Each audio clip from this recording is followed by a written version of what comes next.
শেষ পর্যন্ত সুখবরটা এসেই গেল যে আমাদের রাজ্যে গভর্নমেন্ট মেডিকেল কলেজে সিট বাড়তে চলেছে, যেটা আমি বেশ কিছু ভিডিওতে প্রায় 5-6 মাস আগে থেকে বলছিলাম যে কম করে 200 থেকে 300 সিট পাবে এবছর 26 সালে।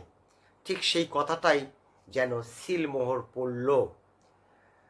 লাস্ট ভিডিওতেও আমি এই কথাগুলো বলছিলাম যে তোমরা সিট পাবেই পাবে, কিন্তু এই ব্যাপারে পোক্ত খবর আমার কাছে ছিল না, কিন্তু তোমাদের একটা মনোবল বাড়ানোর জন্য আমি বলছিলাম।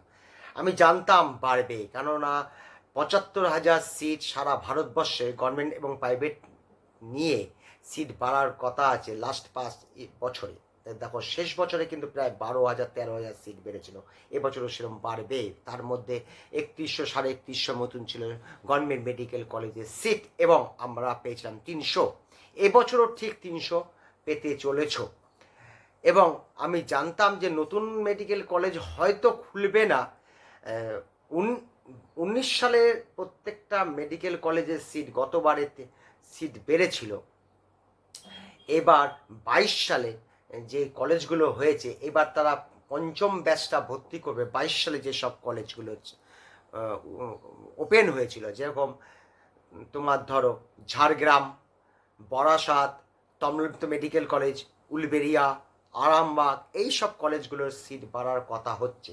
এর মধ্যে পুরোপুরিভাবে খবর এসে গেছে ঝাড়গ্রাম এবং তোমার তমলুক মেডিকেল কলেজে সিট বাড়ছে 50 করে, এবং সবগুলোই বোধহয় 50 করে বাড়বে, 300টি সিট বাড়বে। সেটা তোমরা আমার মুখে শুনছিলে, এইবার তোমাদের কাছে ও খবরগুলো অনেক আগেই পৌঁছে গেছে। আমি অসুবিধার জন্য ভিডিওটা দিতে পারিনি। এইবার আসছি আসল কথায়, স্কিপ করে দেখবে না, বিশেষ করে যারা বর্ডার লাইনে আছো এই জিনিসটা মাথার মধ্যে ঢুকিয়ে নাও, এর প্রভাব কি করে পড়তে চলেছে আমাদের কাউন্সিলিংয়ে। কতগুলো ছোট্ট ছোট্ট ডেটা, বেশি ডেটার মধ্যে যাব না, খুব সাদা সিধে ভাষায় বোঝাবো, কেননা অনেকেই অপেক্ষা করছে যে বর্ডার লাইনের স্টুডেন্ট যদি না পায় তাহলে আমার অন্য জায়গায় যেতে হবে বা আর এক বছর জন্য রেডি হতে হবে। তাদের হাতে সময়টা কিন্তু দিনে দিনে কমে যাচ্ছে, তাই জন্য এটা চরম সিদ্ধান্ত তোমাদের নিতে হবে। তাই এটা অরিজিনাল কি হতে পারে দেখো। এখন আর নম্বরের ব্যাপারটা আসবে না, এই 20 তারিখে আগেই তোমাদের রেজাল্ট বেরোবে। মোটামুটি 180 ঘন্টা ধরে নেওয়া যায় রেজাল্ট বেরোনো বাকি আছে, এবার 7-8 দিন ধরে নাও, এরকম একটা বাকি আছে। দেখো প্রত্যেকটা কাজকে আমি আলাদা আলাদা করে বলবো। যেরকম ধরো ইউআর যদি হও, তোমার যদি অল ইন্ডিয়া র্যাঙ্ক যদি ফার্স্ট রাউন্ডের কথা বলছি, ফার্স্ট রাউন্ডে যদি যদি 48,500-এর মধ্যে হয়, তাহলে তোমার সিট কনফার্ম, আর এই সিট বাড়ার জন্য আরও কনফার্ম। এইবার আমি যদিও একটি ভিডিও দিয়েছিলাম কত অল ইন্ডিয়া র্যাঙ্ক হলে তুমি সিট পাবেই পাবে, সেখানে ইউআরদের দিয়েছিলাম 50,000, সেটা থার্ড রাউন্ডের শেষে। কিন্তু এর মধ্যে একটি কথা আমি সবসময় বলে রেখেছি, আমি যে কাট অফগুলো দিয়েছি 3-4টে জিনিসের মধ্যে পাঞ্চ করা নেই। সিট কত বাড়বে, ওবিসির ব্যাপারটা, আরও দুটো ব্যাপার আছে, বোনাস নম্বরটা, এগুলো কিন্তু পাঞ্চ করা নেই। এগুলো তো যখন আমরা কাট অফগুলো দিয়েছিলাম 22শে জুন, 23শে জুন, 24শে জুন, তখন তো এগুলোর কথা হচ্ছিল না, তখন বোনাসের ব্যাপারটা ছিল না, ওবিসির ব্যাপারটা ছিল। সেই জন্য এগুলো হিসাবের মধ্যে আনিনি, এখন এগুলোকে আনার সময় এসে গেছে। সেই জন্যই আমি কাট অফটা একটু তোমাদের কাছে বেশি হয়েছিল। এবার তো বুঝতে পারছো আমি দূরের চিন্তাটা বেশি করি। হয়তো বলে সেই সময় তোমাদের খুশি করতে পারতাম, এখন তো আমার এই কথাটাই কাজে লাগতে চলেছে। 300টা সিট পাচ্ছ, কিন্তু এটা 400 সংখ্যা হতেও পারে, কিন্তু আমার কেমন যেন মনে হচ্ছে 300ই হয়তো শেষ হতে পারে। সেটা সময় বলে দেবে 300 হবে না 400, সেটা একটা পরের কথা।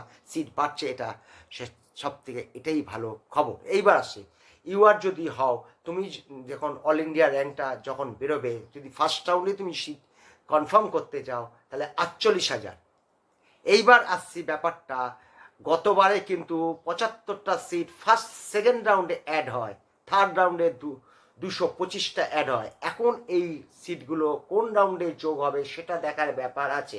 48,000 যদি কোনো সিট ফার্স্ট রাউন্ডে যোগ না হয়, তাহলে এবার যদি ফার্স্ট রাউন্ডে 300 যোগ হয়ে গেল, তাহলে তুমি ধরে নেবে 51,000, তোমার সিওর 51,000। যদি অল ইন্ডিয়া র্যাঙ্ক হয় তুমি সিট পাচ্ছ। এখন নম্বরটা অতটা ভ্যারি করবে না। আর যদি যদি 100 হয় তাহলে 49,200 হলে 50, 300 হলে 51। এটা হলো ইউআরদের গেল। এইবার ইউআর আর তোমার ধরো ওবিসি একই রকম। এইবার আসি যদি এসসি যদি হও তোমাদের যদি প্রথম রাউন্ডে যদি তোমার যদি 100 হয় 3,000 যোগ করবে, 3,000 যোগ করবে। যদি 200 যদি ফার্স্ট রাউন্ডে আসে অল ইন্ডিয়া 6,000 যোগ করবে, এবং 300 যদি প্রথম রাউন্ডে আসে তার 9,000 যোগ করবে। কার সঙ্গে যোগ করবে? আমি কাট অফটা দিয়েছি 1,90,000। যদি কোনো সিট না বাড়ে থার্ড রাউন্ডে, তাহলে ফার্স্ট রাউন্ড মোটামুটি 85,000 ধরো, 85-র সঙ্গে যত শো হবে তার 3,000 করে যোগ করবে। প্রায় এবছর কিন্তু তোমাদের 2 লক্ষ টাচ করবে যদি 3,000 যদি 300 সিট ওপেরা 2,000। এটা ফাইনালটা আরও অঙ্ক কষে আমার বলতে হবে, 2-1 দিনের মধ্যে এগুলো নিয়ে বলে দেবো। সিটটা হোক বেরোক পরিষ্কার, তোমাদের ধরে নিতে পারো 300 হলে 2 লাখ টাচ করতে পারে, কারণ 1,75,000 ছিল, স্বাভাবিক কারণে 12,000 পিছবে। আর প্রতিটা 100টা সিটের জন্য 3,000 করে আসবে। এইবার আসছি ইডাব্লিউএস নিয়ে। যদি তুমি ইডাব্লিউএস হও তাহলে তোমার কি হতে পারে? দেখো, আমি যে কাট অফগুলো দিয়েছি পাশে একটি কথা বারবার বলেছিলাম, 3-4টে জিনিস পাঞ্চ করা নেই। তার মধ্যে ছিল নতুন সিট, একটি ইস্যু ছিল। নতুন সিট যদি 300 পাই, কখন পাবো? ফার্স্ট রাউন্ড না সেকেন্ড রাউন্ড, থার্ড রাউন্ড পাওয়ার তো কথা আছে, সেটা কালপাত্র সময় থেকে হিসাবটা করা যাবে।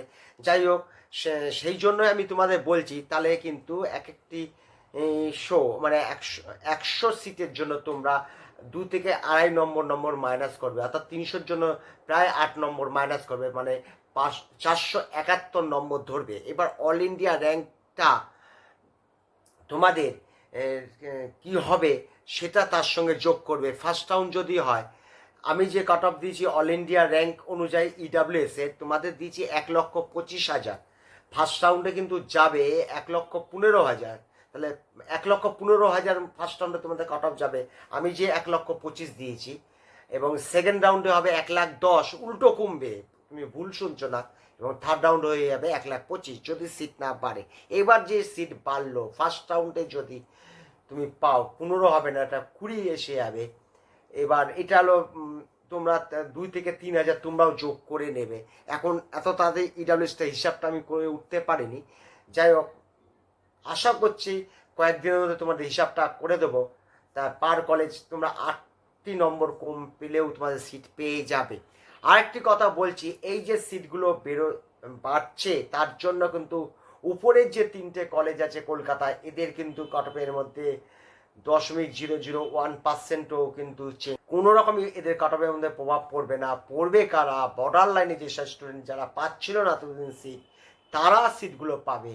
উপরে এর কোনো প্রভাব পড়বে না। প্রভাবটা একটু পড়বে 15-16 নম্বর লিস্ট তালিকায়, 15, 16, 17, 18 নম্বর চয়েস ফিলিং অনুযায়ী যেভাবে লিস্টটা তৈরি হয় প্রতি বছর, সেই 15-16 থেকে একটু প্রভাব বিস্তার করবে নতুন সিট বাড়লে। যাই হোক, আজকে শুভ খবরটা জানালাম। তোমরা অবশ্যই লাইক তো দেবেই, কেননা এই ব্যাপারে সর্বপ্রথম আমি প্রায় 25 সালে ডিসেম্বর মাস থেকে বলে আসছি, আমার কথাটা সিলমোহর পড়তে চলেছে। একটা লাইক দিয়ে আমাকে উৎসাহিত করবে, আর একটু সময় যেতে দাও, জিনিসটা ক্লিয়ার হোক, তখন একটা ফাইনাল কাট অফ দিয়ে অল ইন্ডিয়া র্যাঙ্ক দিয়ে তোমাদের আমি করে দেবো। আর 20 তারিখের মধ্যে তো রেজাল্টটা বেরোচ্ছে, সেই রেজাল্ট বেরোক, কত কাট অফ যাবে সেটা নিয়ে হিসাব করে বলা যাবে। একটু আর কয়েকটা দিন, তো 7-8টা দিন অপেক্ষা করো, ফাইনাল দিয়ে দেবো। তারপরে তো রেজাল্ট বেরোনো 20-25 দিন পর কাউন্সিলিংটা শুরু হয়, সেটা একটা বিরাট সময় পাওয়া যাবে আমাদের হাতে। মোটামুটি কাউন্সিলিং শুরু হতে আজকে থেকে প্রায় 1 মাস বাকি আছে, অর্থাৎ সময় অনেক বেশি আছে। এই নিয়ে চিন্তা করো না, সকলেই ভালো থেকো। বর্ডার লাইনদের আজকে একটা খুব শুভতম দিন, এই বলে আজকের মতন ভিডিও শেষ করলাম।